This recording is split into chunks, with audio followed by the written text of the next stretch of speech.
कहाँ गया वो साद रिजवी और उसका भाई? तो सर इन्होंने खुद ही तो बनाया था। अब उसके बाद जब लोगों को मारकाट कर रहे हैं जब, तो कहते हैं जी वो तो मुल्क के अंदर कर रहे हैं जी, मुल्क के बाहर नहीं कर रहे। तो जो मुल्क के अंदर कर रहे हैं वो भी टेररिस्ट है, जो बाहर कर रहे हैं वो भी टेररिस्ट है। लेकिन सर हमने कभी टेररिज्म पे काम करना जरूरी ही नहीं समझा, क्योंकि वो हमें जिहादी लगते हैं। वो हमें लगता है फ्रीडम फाइटर है। जो कश्मीर में कर रहे हैं उसको आप फ्रीडम फाइटर बोल देते हैं, और जो आपके सर के ऊपर आके फट जाता है उसको कहते हैं ये टेररिस्ट है। तो ये वाली जो डेफिनेशन है ना, ये अपनी ठीक करने की जरूरत है। बार बार सर दूसरे को ब्लेम करके, मैं ठीक है, मैं नहीं कह रही कि भारत कोई परफेक्ट नहीं है, बहुत सी चीजें ऐसी होंगी वहां पर भी गलत हो रही होंगी जो उनको ठीक करने की जरूरत है, लेकिन हम तो अपनी बात करेंगे ना सर। सारी आपको दुनिया तो सिर्फ हमारे आप तो पीछे पड़ी है। अब तो अफगानिस्तान भी आप लोगों को छितर मार रहा है, लेकिन आपको फिर भी समझ नहीं लग रही। देखें, आप तो भारत को परफेक्ट ही समझती हैं, बेशक वो ना समझते हो अपने आप को नहीं, परफेक्ट। मैंने तो आप नहीं कहा, नहीं, बहुत सी चीजें गलत होंगी सर, परफेक्ट कैसे हो सकता है? होंगी, आपका जुमला हाँ, होंगी, मतलब हाँ, मुझे नहीं हाँ, पता तो है कि नहीं। नहीं, तो मैंने तो जाके वहां पे उनके ऊपर रिसर्च नहीं की है कि उनका क्या चीज गलत है। मैं तो अपनी हाँ, कंट्री की बात करूंगी ना, मेरी कंट्री में जहां मैं रहती हूँ, मैं तो उसकी बात करूंगी कि यहाँ पे क्या गलत है और क्या सही होना चाहिए। वहां पे लोग मौजूद है भारत में, हमसे कहीं ज्यादा लोग मौजूद है, हमसे कहीं ज्यादा काबिल है, हमसे कहीं ज्यादा पढ़े लिखे लोग हैं। वो सर अपनी कंट्री की जो बात होगी गलत, उसको वो खुद उठाएंगे, खुद बात करेंगे गवर्नमेंट से। हम तो यहाँ पे कहेंगे ना, अब हमने कोई ठेका लेके रखा है, जैसे हमारे ठेका लिया जाता है ना, हमने अफगानिस्तान का भी ठेका लेके रखा है कि उनके फॉरेन मिनिस्टर कहाँ जाएंगे कहाँ नहीं जाएंगे। भारत जाएंगे तो जी हम नाराज हो जाएंगे, हम जो है उन पर तरह तरह की बातें करेंगे। तो सर वो वाले दूसरे के मामले में टांग अड़ाना छोड़ दें, अपनी टांग अपने पास रखें, तो ही बेहतर रहेगा। वरना वो कई लोग है ना, वो कभी कभी अटैक कर देते हैं सर, वो टांग टूट भी सकती है। तो इसलिए अपनी टांग को अपने पास ही रखना चाहिए। ये जो बार बार हम दूसरों के मामले में जाके टांग अड़ाते हैं ना, वो आदत हमें छोड़नी किसके होगी। बिहाफ पे आप धमकी दे रही हैं ये, और किसको धमकी दे रही हैं ये? आप किसके बिहाफ पे, आप जिनको, जो एससीओ की मीटिंग में जो आए हुए थे, जिनसे आपकी मुलाकात नहीं हो रही, उसके बिहाफ पे धमकी दे रही हैं, या अपने बिहाफ पे धमकी दे रही हैं? नहीं, नहीं सर, मैं अपने बिहाफ पे धमकी दे रही हूँ। मैं जो धमकी दे रही हूँ मैं पर्सनली खुद देती हूँ, तो मैं धमकी नहीं दे रही, मैं बता रही हूँ, अंदाजा दे रही हूँ कि आपने खुद दूसरों अभी के कहा है मामले में। तो ये ना हो जाएगा, वो ना हो जाएगा, ये वो ये ऐसे कर दूंगा। देखो, ये हो जाए, आपने अभी कहा है, मैंने कहा मैं आपसे कंफर्म कर लूं, क्योंकि देखें नहीं, एक, क्योंकि सर एक सीधी बात है ना, बार बार किसी के मामले में टांग अड़ाएंगे तो सर टांग टूटने का खतरा रहता है ना, कि क्या होगा? वो क्या करेंगे? आपका क्या ख्याल है? सरदार बहुत खुश होगा, शाबाशी देगा? नहीं सर, सरदार टांग तोड़ देगा। तो इस तरह इसलिए के साइड में पैगाम रहना आते हैं, चाहिए। इसी तरह के पैगाम आते हैं, जिस तरह अभी आप पैगाम भेज रही है ना कि टांग टूट जाएगी तुम्हारी, फिर ना हाँ, कहना हाँ। और सर गाड़ी लास्ट में जैसे आप पैगाम दे रहे थे कि वो गोली मुझ तक पहुंचेगी अगर मैं बाज ना आई, तो जब तक वो गोली मुझ तक नहीं पहुंचेगी जब तक गोलियां चलती रहेंगी। सर वो निकाल के देख लिएगा, पब्लिक ने काफी उस चीज को भी नोटिस किया कि आप खुल्लम खुल्ला मुझे कैमरा के सामने मुझे धमकियां दे रहे थे। लेकिन सर बात सारी, कोई बात नहीं सर, होता है सर, भूल जाते हैं आप बातें करके। आप क्या बातें कर रही है? मैंने तो कहा है कि ये किसको धमकी दे रही है टांग तोड़ने की, किसकी टांग तोड़ देंगे, मुझे तो समझ ही नहीं आ रही थी। मैंने हम्म। कहा मैं ये जरा पता करूं किसके बिहाफ पे धमकी दे रही हैं आप। नहीं, नहीं, मैं धमकी नहीं दे रही हूँ, मैं अक्ल देने की कोशिश मैं कर रही हूँ। करूंगी। मैं अक्ल देने की कोशिश करी, मैं बताने की कोशिश करी, उसे दूसरों के मामलों में नहीं पड़ना चाहिए। अपनी कंट्री ठीक है, हाँ, अपनी कंट्री आप परफेक्ट कर लें, उसके बाद आप एतराज करें किसी दूसरे के ऊपर। आप दूसरे पे उस वक्त एतराज करें जब आपके अपने घर में आग लगी हुई है, अपना घर ठीक नहीं है, उसके बाद आप जाके दूसरों को जो है वो नसीहत कर रहे हैं। तो और अगर ऐसा ही है, आपको लगता है कि भारत ये सब कुछ कर रहा है, तो सर जाइए ना यूनाइटेड नेशन में, किसने रोका है? जाइए, जाके उनको साबित कीजिए, और भारत ये की सब करते कंट्रीज हैं को मैडम, कर आइसोलेट करवा दीजिए सर, जो लें। करना कर लीजिए, क्योंकि काफी काम हो काफी काम हो रहा है। आप इंशाल्लाह, आपको अच्छी खबरें मिलेंगी। आप परेशान ना हो। और जो जयशंकर साहब ने जो बात की है, देखें मिसाल के तौर पर, इंडिया बहुत बड़ा मुल्क है, अपने आप को कहता है हम ग्लोबल साउथ के लीडर हैं। किसी ग्लोबल साउथ के इशू में इंडिया की जो कॉन्फ्लिक्ट रेजोल्यूशन की जो इनपुट होती है वो जीरो है। मिसाल के हम्म, तौर पे ग्लोबल हेमस्फेयर में देख लें, अभी मिडल ईस्ट में जो कुछ हो रहा था गजा के अंदर, इंडिया की क्या कंट्रीब्यूशन है? Zero contribution. कभी बोले तक नहीं वहां पे क्या करना है। जब भी बोले इसराइल के हक में बोले हैं, जो जेनोसाइड वहां पे होता रहा है, सारी दुनिया कह रही है। मतलब आपने भी तस्वीरें देखी होंगी गजा की, मैडम, कोई बियॉन्ड कॉम्प्रिहेंशन। जो भी कोई वहां पे जो जो ग्रुप क्या कर रहे थे, मैं नहीं पता इस चीज का, लेकिन जिस अंदाज से वहां पे तबाही हुई है, इंडिया हम्म, का वर्जन क्या है? इंडिया का था वी स्टैंड विद इसराइल। ठीक है ना। मतलब जो हमास ने किया आपको पता है, हमने तो इसको कंडेम किया था पहले दिन से कि मतलब उन्होंने क्यों ये स्टार्ट किया, क्यों मासूम लोगों को कत्ल हुआ, एंड देन 1500 बंदे मार के आपने 1 लाख बंदा मरवा लिया, कौन सी अकलमंदी है और क्या मतलब आपने किया। So the point here is कि इंडिया की कंट्रीब्यूशन जीरो है ग्लोबल साउथ के अंदर भी। मैं जानना चाहता हूँ कि कौन सा ऐसा कॉन्फ्लिक्ट है, बांग्लादेश के साथ अपनी लड़ाई है, पाकिस्तान के साथ इनकी अपनी लड़ाई है, चाइना के साथ पानी के ऊपर अपनी लड़ाई है, मतलब हर मुल्क के साथ अपनी एक लड़ाई मौजूद है। रेजोल्यूशन अगर वो यूएन को डिस्क्रेडिट कर रहे हैं कि यूएन कोई चीज नहीं है, कुछ नहीं कर रही, ये नहीं है, वो नहीं है। और मजे की बात देखें मैडम, इंडिया हमारा बड़ा अच्छा नेबर है, मुझे बड़ा मजा आता है। वो कहते हैं हम पाकिस्तान की कोई परवाह नहीं करते, पाकिस्तान बहुत पीछे रह गया। पाकिस्तान जयशंकर साहब, राजनाथ सिंह साहब, अमित शाह साहब, दोवल साहब, मोदी साहब पाकिस्तान का नाम लिए बगैर तकरीर कर जाएं तो मैडम आपने मुझे कॉल करनी है कि आज पाकिस्तान का नाम इन पांचों में से किसी ने नहीं लिया था, पाकिस्तान का, बांग्लादेश का नहीं नाम लेते।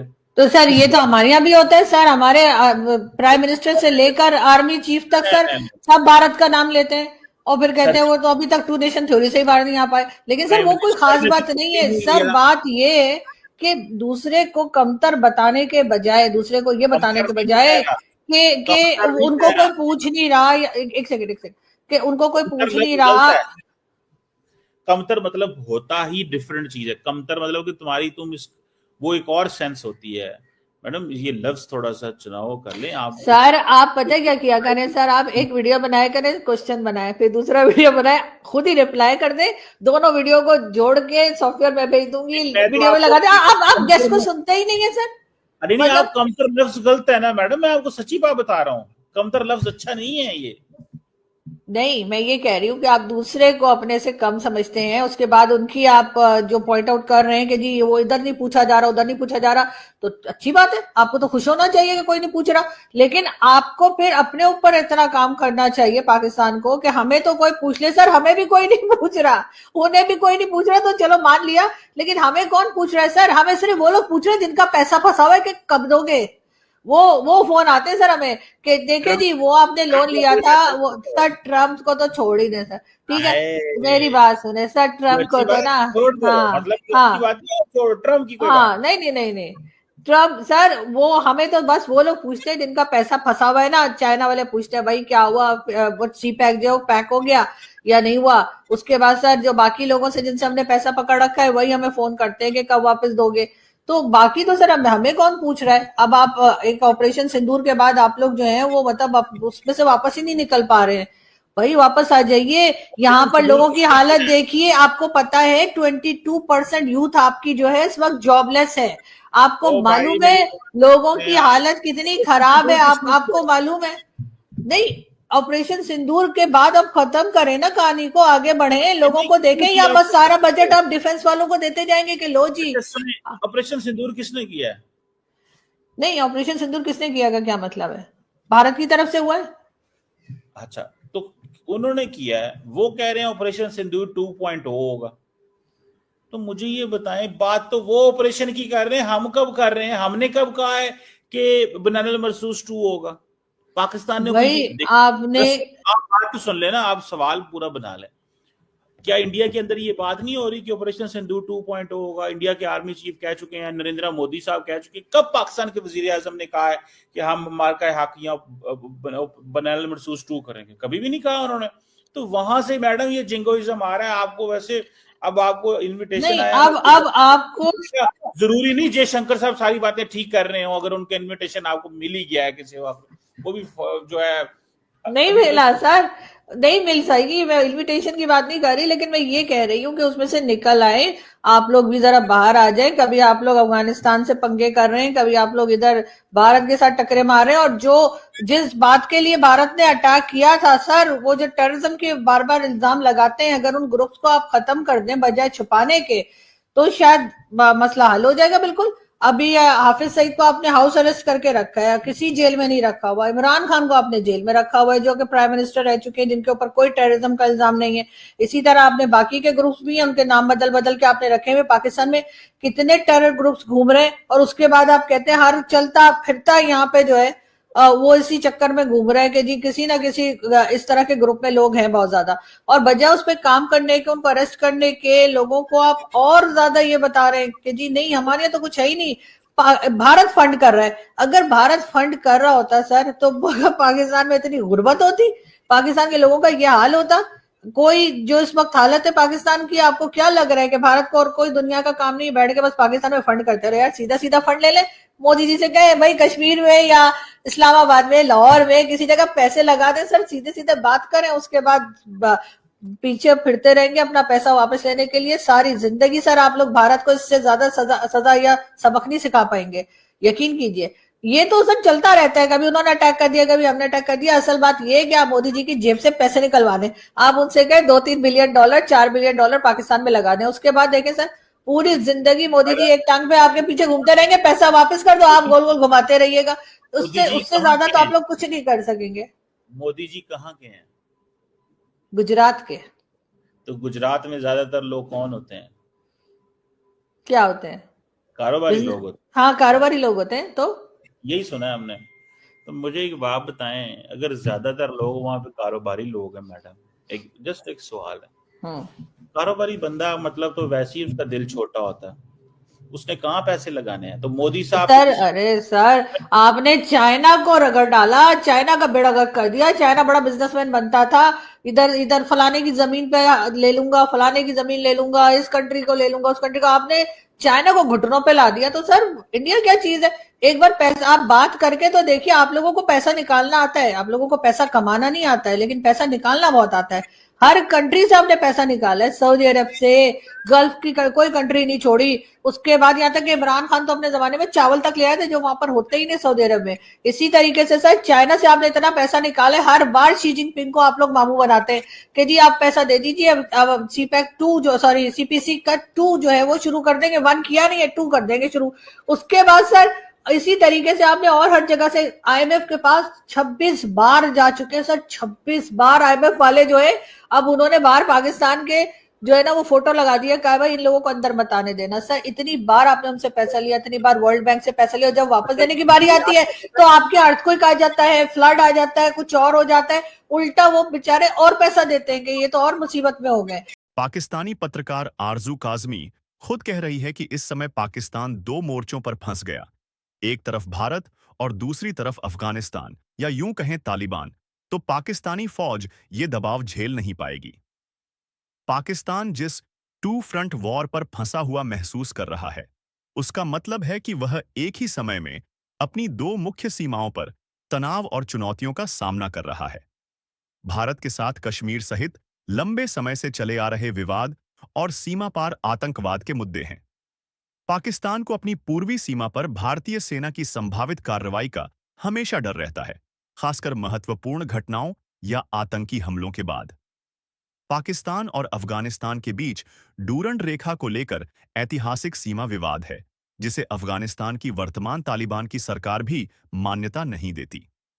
तहरीक-ए-तालिबान पाकिस्तान, यह आतंकवादी समूह पाकिस्तान के अंदर हमले करता है और कथित तौर पर अफगानिस्तान की तरफ से संचालित होता है। पाकिस्तान ने हाल ही में टीटीपी के ठिकानों पर हवाई हमले भी किए हैं, जिससे तनाव और बढ़ गया है। सीमा पर अक्सर झड़पें होती हैं, जिसमें दोनों ओर से सेना और नागरिक हताहत होते हैं। तो सर हमें पैसा निकालना आता है, लेकिन असल बात यह है कि पैसा निकाल के दिखाएं आप इंडियन प्राइम मिनिस्टर से, चाहे जो भी हो, मोदी जी हो, योगी जी हो, कोई हो। सर मैं बता रही हूँ सर, मैं साफ बता रही हूँ आपको, ऑन कैमरा बता रही हूँ, इससे बेहतर बदला पाकिस्तान ले नहीं सकता, इसलिए कि ये लोग, इन लोगों के पास पैसा बहुत आ गया है और सर इसीलिए ये उठ के हमारे ऊपर अटैक करते रहते हैं। सर इनको उस जगह पे हिट करें जहां इन्हें सबसे ज्यादा दर्द हो। सर इनको, इनका पैसा ले लें, इनसे कहे भाई 4-5 बिलियन इधर लगा दो, ये जितने नॉन स्टेट एक्टर आपके यहाँ जाते हैं हम उन्हें रोक देंगे। सर रोक भी दिएगा, आप लोग तो जानते ही कौन है कौन लोग नहीं है। सर उनको कहिएगा भाई मत जाना वहां पे, उसके साथ सर वो पैसा वापस मत किएगा। सर मैं बहुत सीरियस बात कर रही हूँ सर, आपको मजाक लग रहा होगा, मैं बहुत सीरियस बात कर रही हूँ। और यकीन करें सर, ये एडवाइस लेकर आप पिंडी वालों को बताइएगा सर, ना लड़ाई ना झगड़ा ना गोली ना बंदूक, सर बगैर गोली के आप दुश्मन को बिल्कुल मिटा देंगे, यकीन करें, पैसा ले लें उनका। मैं समझ गया आपको।